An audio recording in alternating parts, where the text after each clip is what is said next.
Hey everybody, it's Chase with AV Pop Culture again, and today we are here with a top 10 list of one of my favorite things with movies, and that is movies that involve movie theaters and cinema. So pop that tape in, I got you, let's go do this.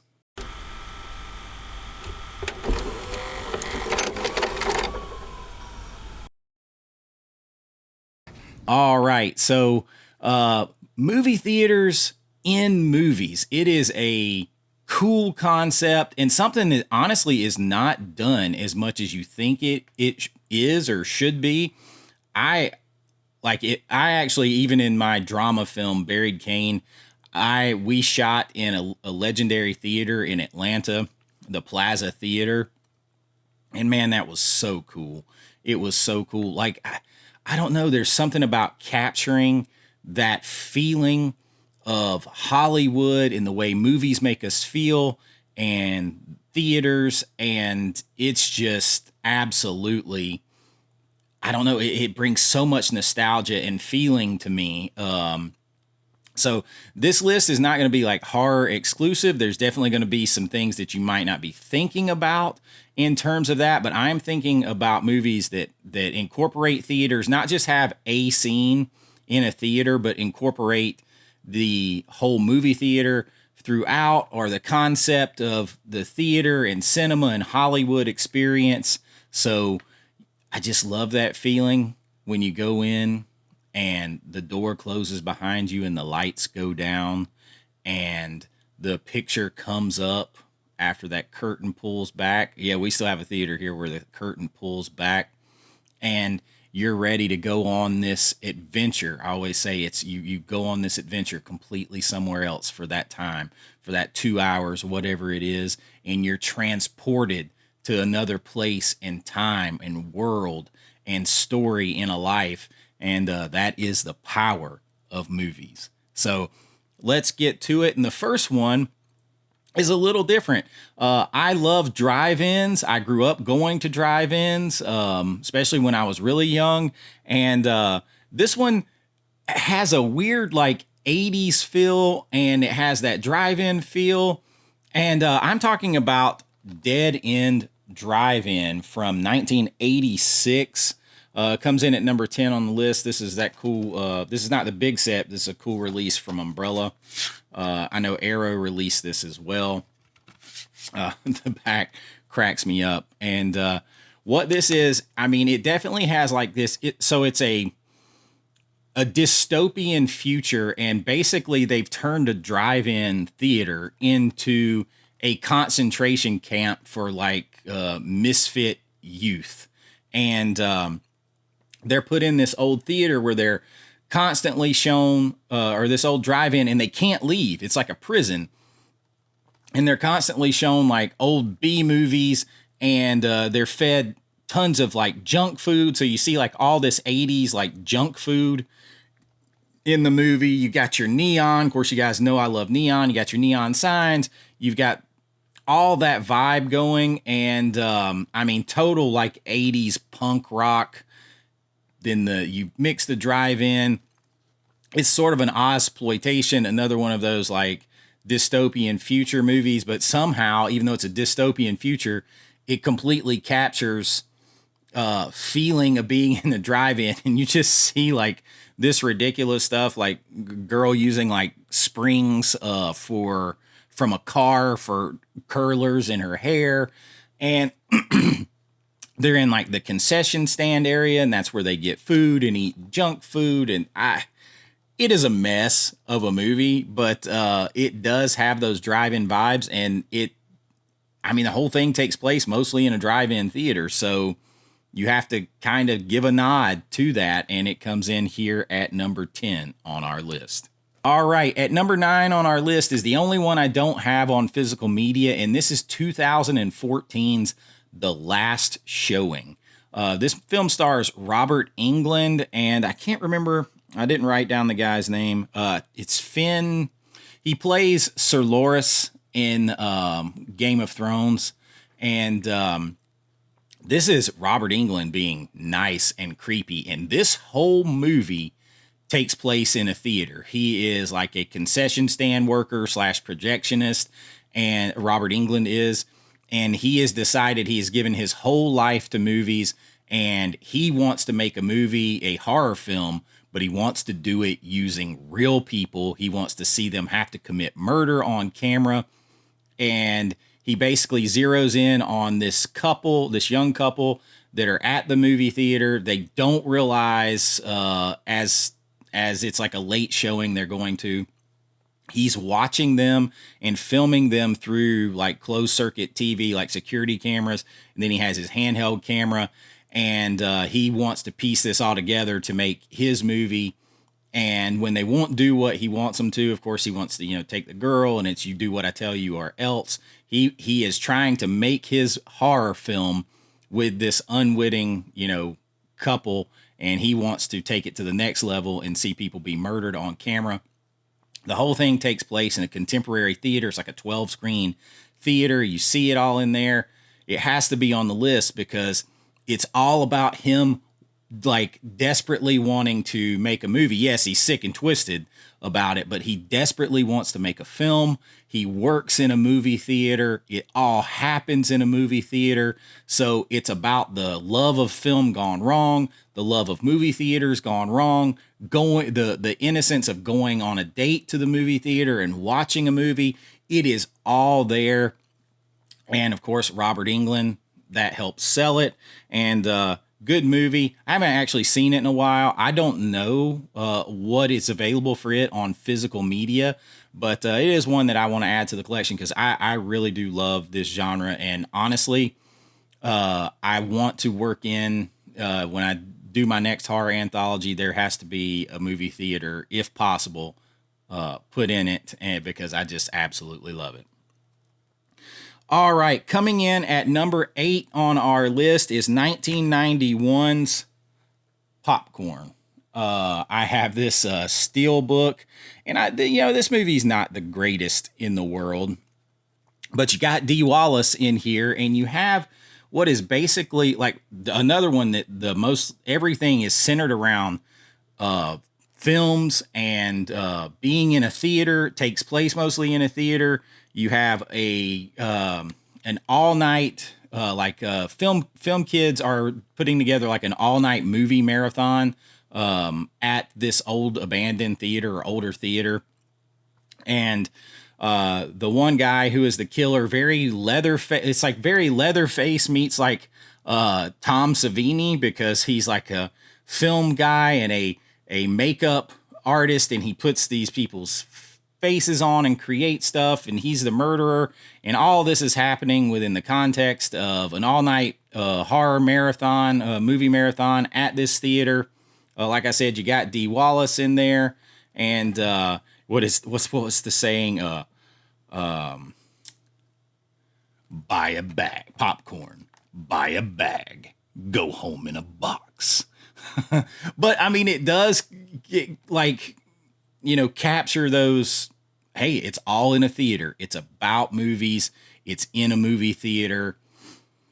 It just has those vibes. So you have to kind of put it in there. And that kind of reminds me, there's a couple that didn't quite make my list. As I put this down, I want to give you a little closer look. This is a very cool steel book here. Look at that. That is very, very cool. Got the theater on there. There's a couple that didn't make my list. There's a John Waters film, Cecil B. Demented, and I think it might be one of John Waters' best films. I mean, I love Crybaby, but if you haven't seen that one, check that one out. It's Melanie Griffith, I believe, is like a movie star, and she gets kidnapped by these guerrilla filmmakers, and they're like going and actually like filming everything they do, but they're actually killing people and doing all this kind of stuff and getting it on film.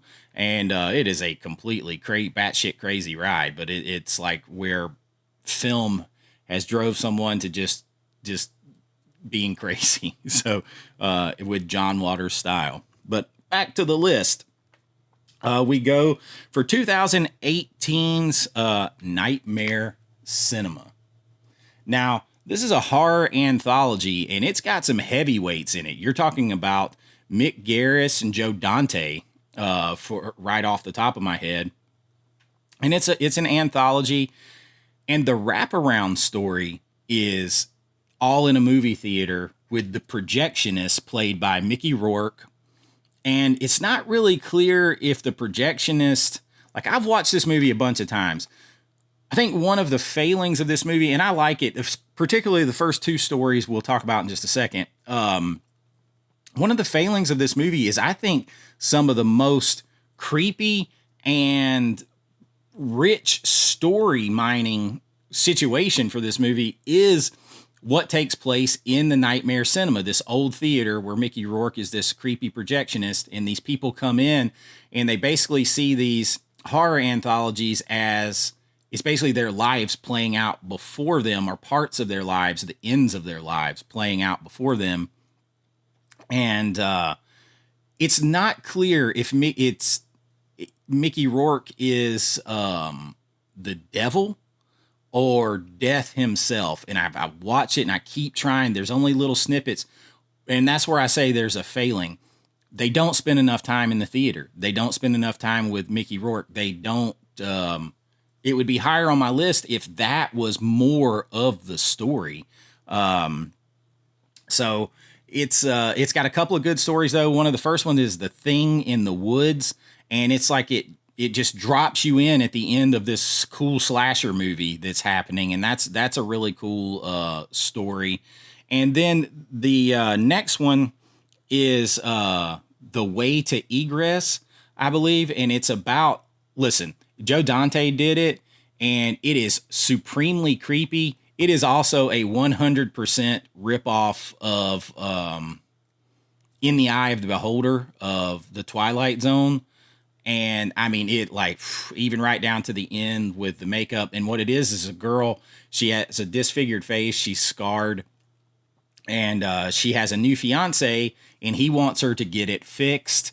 And she wants to get it fixed. And she goes to this creepy ass doctor, a plastic surgeon, which was fantastic casting. And she is going to get the scar fixed.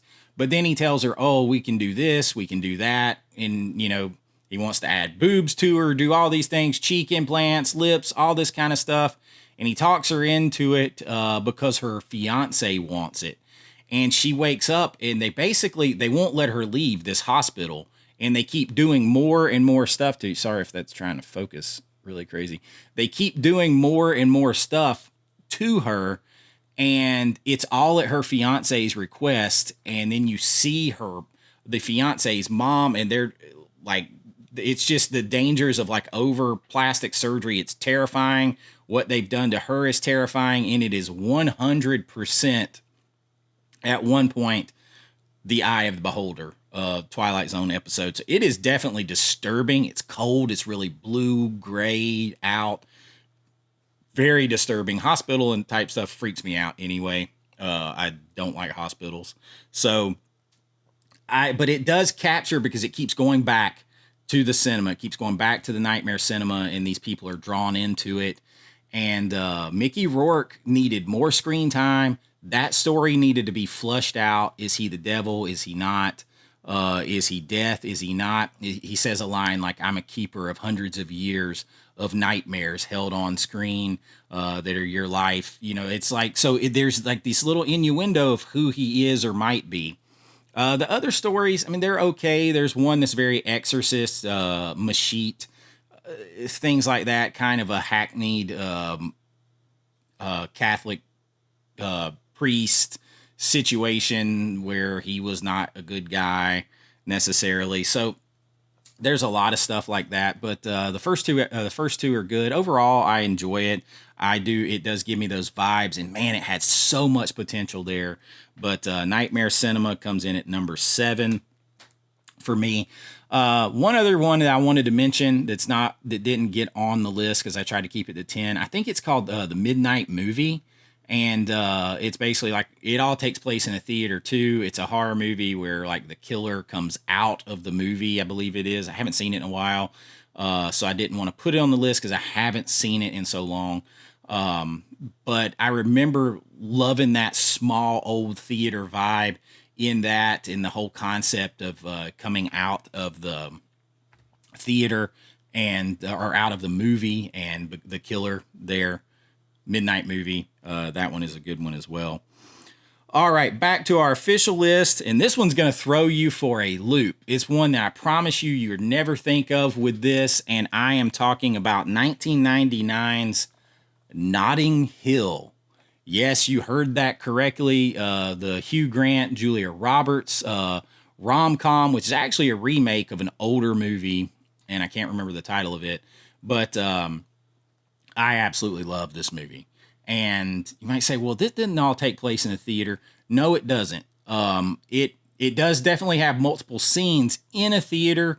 It has multiple scenes on movie sets, and it kind of captures that old Hollywood vibe, the old like pull and nature of old movie stars and how famous they are and how people find them and how that world almost seems untouchable to the average person until you realize it isn't. It's all right there. They're just people, just like you, just like me, whatever. People are always, oh, you met so and so. I'm like, man, they're people in the end. And Hugh Grant's just a shop owner. He has a travel bookstore, which is seems like the dumbest dead end business in the world. Not because it's a bookstore, but man, you have a bookstore and it's only one genre, and it's travel films only, which is just weird to me. Or travel books only. So I got movies on the brain. And Julia Roberts is supposed to be the biggest movie star in the world, Anna Scott, and she comes into his shop. She meets him. Then she runs into him again a few minutes later. He spills orange juice on her, the meet cute type thing and, accident. And, she just falls into his world and he falls into hers and he gets swept up in this movie, this movie situation come to his real life. And then he gets pulled into her movie world. He goes to meet her at the hotel and he gets suckered into having to do all these movie interviews. And like I said, he ends up going on set while she's filming a movie. They go to the movie together. He goes to movies and watches her in the movies. And so it's very just like old Hollywood pulled in, that whole feel of that other world of movies and cinema and movie stars that seems like it's set apart from ours. But then you see it when it's in a normal world. It just gives me all those vibes. And then when there's like a moment where they break up in the movie and there's this great sequence that plays to Ain't No Sunshine When She's Gone. And it's like the way they portray it is like a normal man touched a goddess and now she's gone and nothing is ever going to compare to that again because of the power of not just how much they love each other, but that other world, that just other life that movies and Hollywood seem to bring, that magic that they have, the spell they put over people. It's all there. I really love Notting Hill. Surprise entry coming in at number 6 on our list. All right. Going in at number 5 on our list is Night of the Comet. I think this is 1986, 84. I can't remember. Night of the Comet, and I have the alternate slip. I got both slips. This is the Scream Factory 4K that is friggin' awesome. And you might be like, wait, that's not about a movie theater. No, it isn't about a movie theater. But honestly, about the first 16 or 17 minutes of this movie take place in a movie theater. And in the little arcade in the lobby of the movie theater that we all used to have back in the 80s. And this is Catherine Mary Stewart, who I love, and Kelly Maroney, who's another like 80s horror icon. She's in Chopping Mall. She's like the final girl in Chopping Mall. Plays Catherine Mary Stewart's sister.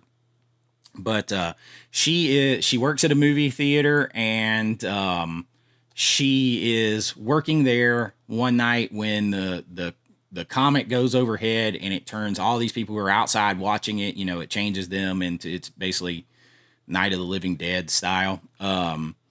But it should not be lost on anyone that the movie theater was the safe space. So you got those movie theater vibes for the whole time. And I think it's something people don't think of. She is safe because she's inside in the movie theater all night. She stays in there with her boyfriend after working and closing the place up. They're eating popcorn from the concession stand. She's obsessed with playing the game in the arcade, in the lobby. So you have all those movie theater vibes. And then they have sex. They stay there all night. They are safe because they're in the movie theater. And they don't see the comet. They're not out there. They're not part of that. So it's their safe space. And it's not until they leave the movie theater that the shit hits the fan, that she gets in trouble. And she tries to pry it. Like, there's a lot of symbolism here with the movies being the safe space and the theater being the safe space that people miss. There's a door that will lock you out forever if you leave. If you don't, you can't get back in the door. And so, excuse me, she tries to block the door. She's trying to go outside to see what happens.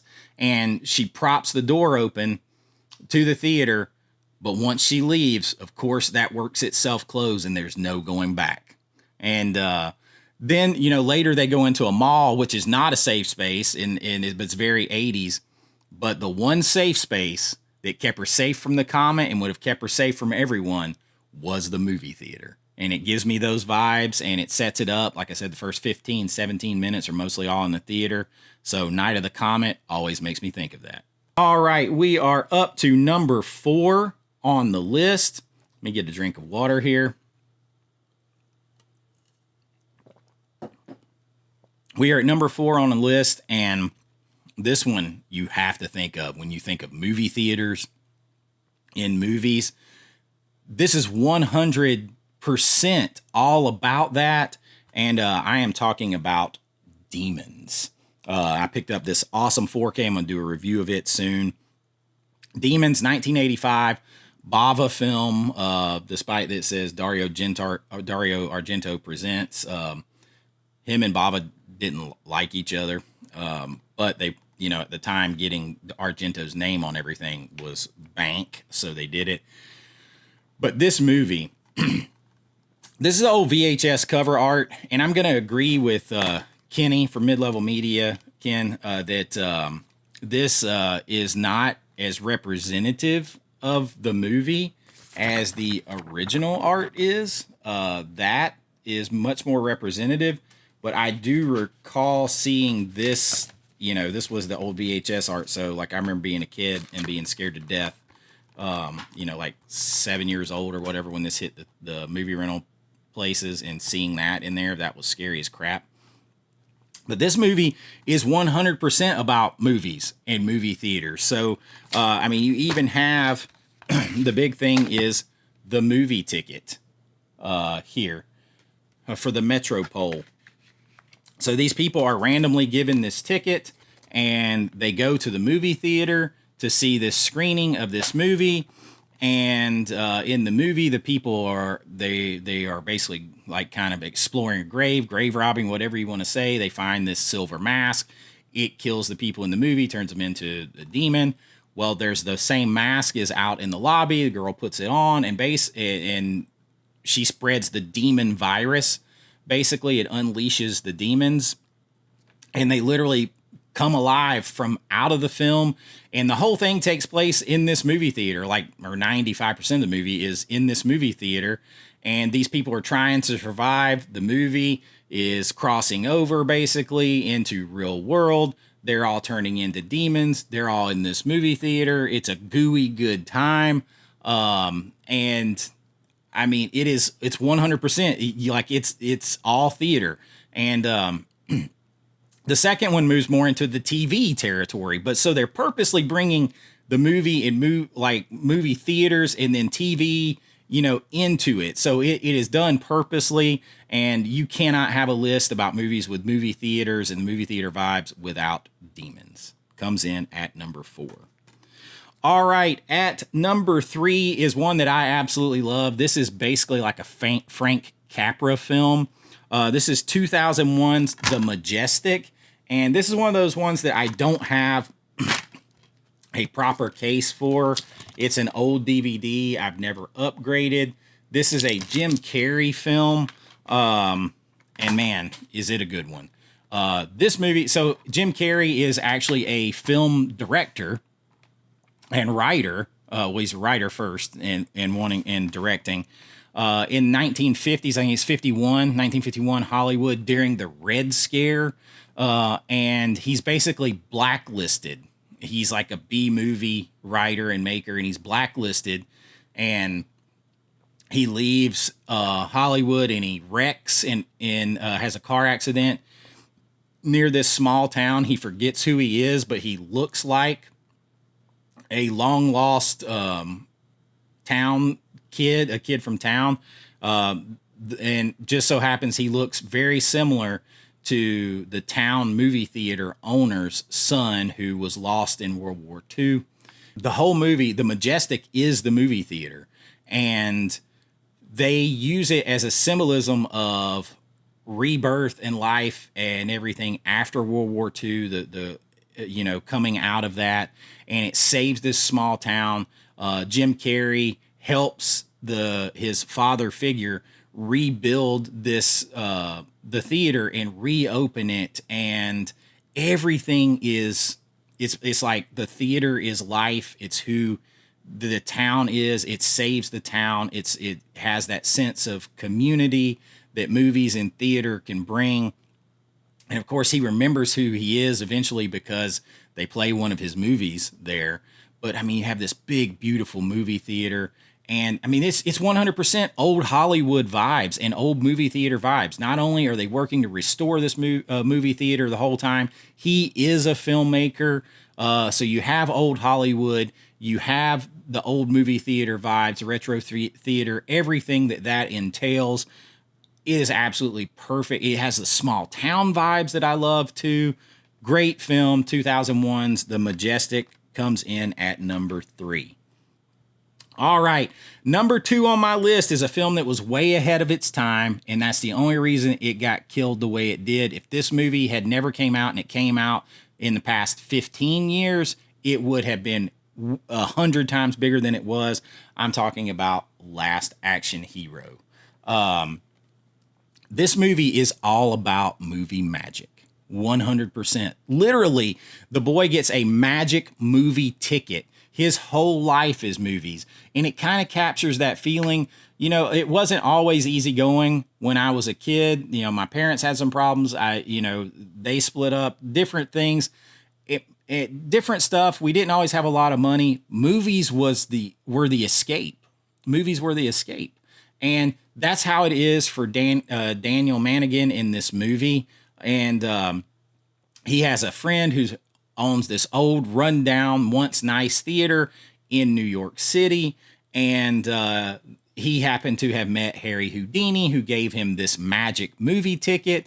And literally, this is about the escape that movies can provide and the magic in our lives that movies can provide. He's in the theater. He gets pulled into the movie towards the end. You get pulled back out into the movie theater. So you have our world going into the movies, the movie world coming into ours. It's all about inside the movie. He's trying to convince everyone that they're in a movie and that movie magic. I mean, there's just so much. It's very meta, and therefore it was way ahead of its time in 1993.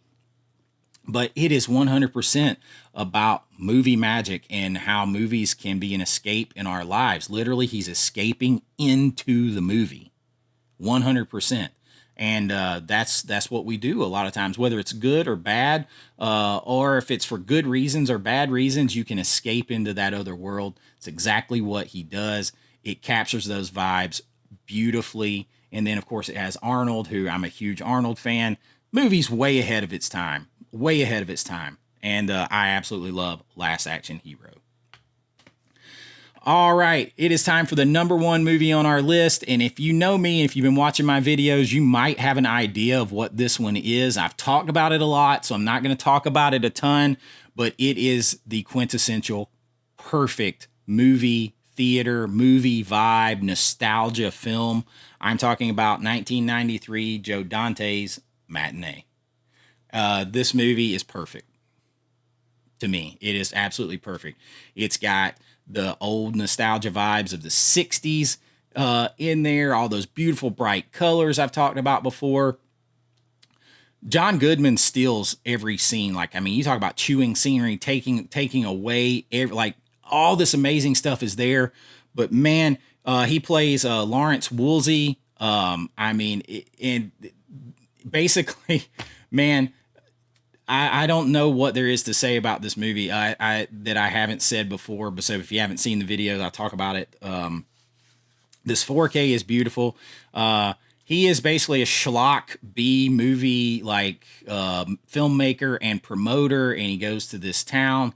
It's during the Cuban Missile Crisis. It's supposed to be in Key West, Florida. It was mostly filmed in Key West and Universal Studios and other places around Florida. And he is like kind of got that ahead of his time. He's doing like rumble vision and seats tingling and water spritzing and all these things to make the movie come to life. He's real big into like the promotion and everything. And it's these people are trying to see, he's trying to promote this horror movie like at the height of the Cuban Missile Crisis. So, people aren't really having it, but he ends up having it sell out. It's a huge hit. Of course, there's twists and turns and things happening, but this is all about the love of movies and movie theaters. And it takes place in this beautiful movie theater. And it is an ode. It is Joe Dante's like tip of the cap to the power of cinema and movie theaters in our lives and in society, that it took them away from worrying about something like the Cuban Missile Crisis that could have ended their millions of people's lives in seconds. It distill the power of the movie to take that away and give the people an escape. And the way he's passing on that love and sharing that love with this boy who's up and coming and wants to be a filmmaker and loves movies too is absolutely fantastic. I love Matinee, and it has to be the top spot here. But there are a lot of good movies, and I hope that you've enjoyed looking at it. I love this genre. Let me know what you think about this genre of films. What are some other ones that maybe I didn't mention that could be here? I know there's like films like Cinema Paradiso and stuff like that. Those are a little bit like, they do have that, but like these are ones I always go back. For me, when it comes to my list, what goes on and not is rewatchability. Am I in the moment of truth, in the booth of truth? Am I going to, it's whether or not I I can say, yes, I'm going to watch that movie again and again and again, or not. Is it rewatchability? Is it something on a Friday night or a Saturday night? I order a pizza and I want to sit and watch that movie for fun and enjoyment, versus like film study or film appreciation. So it always comes down to fun and rewatchability for me. And so I know there's others out there. You guys let me know in the comments, what do you think of those or this genre? And let me know some of your favorites. And if you've enjoyed this, I got tons of lists coming. I got some stuff with the football season coming up. I'm going to do some sports films, football films. I got a lot of other things, got some 4K reviews, and then we're getting closer and closer and closer to my big turn of the page to spooky season with all those videos coming up. And, of course, news and things like that when it comes out, and chases targets and lots of stuff going on. So make sure you like, subscribe, ring that bell so that you don't miss any of it, and you join the family. And you can consider becoming a channel member below. You can do it here or on Patreon for a couple of dollars a month. You can become a pop culture friend, family, and pop culture icon. You can join the Adventurers Club.